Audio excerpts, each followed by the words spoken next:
Hello students, welcome to the next part. So in this video, we are going to solve some problems using what we have learned previously with regards to number pattern. So what we do is there are some real world context over here and we start to notice patterns. Then when we notice the pattern, we can actually reduce it to a algebraic form which allow us to actually answer many questions, especially when it goes to many terms later, right?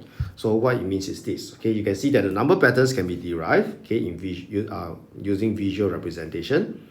And one example here is in chemistry, right? So here we have shown a chemical bond of a family of alkanes, right? So C refers to carbon and H refers to hydrogen, so ether, propane, butane, and so on.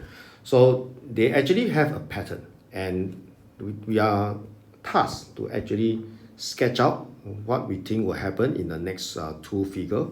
So we know that on the right side here, it will be carbon with two hydrogen over here, okay, double bond here.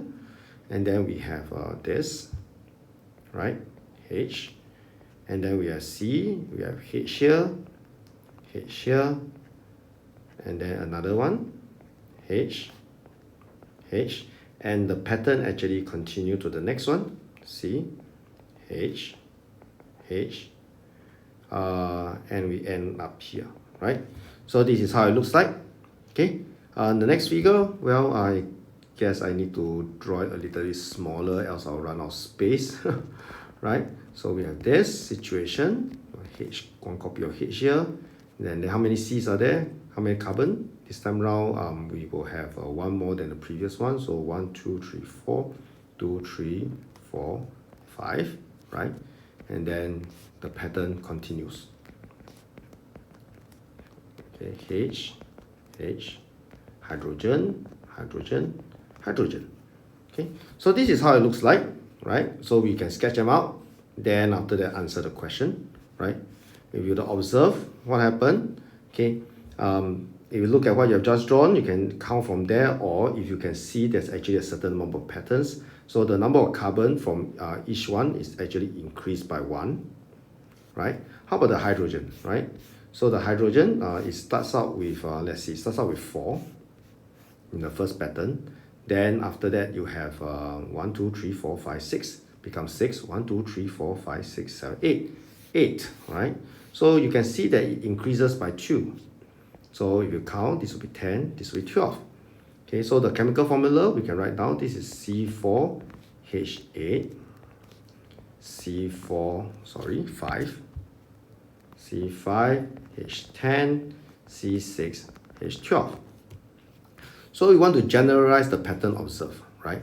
So how do we generalize? Well, the figure number, this is going to be my N, okay? And you'll find that what happened is the carbon actually is one more than this. So the pattern, right, the term N is going to be C, and then what happened is this will be N plus 1.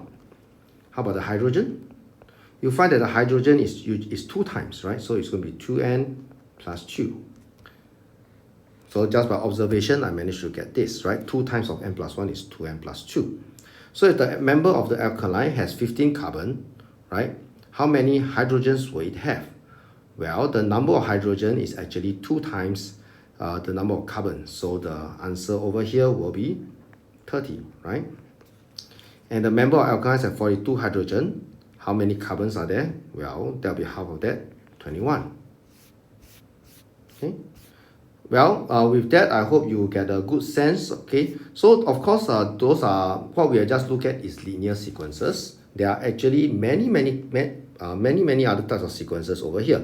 Okay, there are happy and sad numbers. There are some links here, which the actual copy of this PDF file has also been shared with you. Okay, so you can actually feel free to read out more.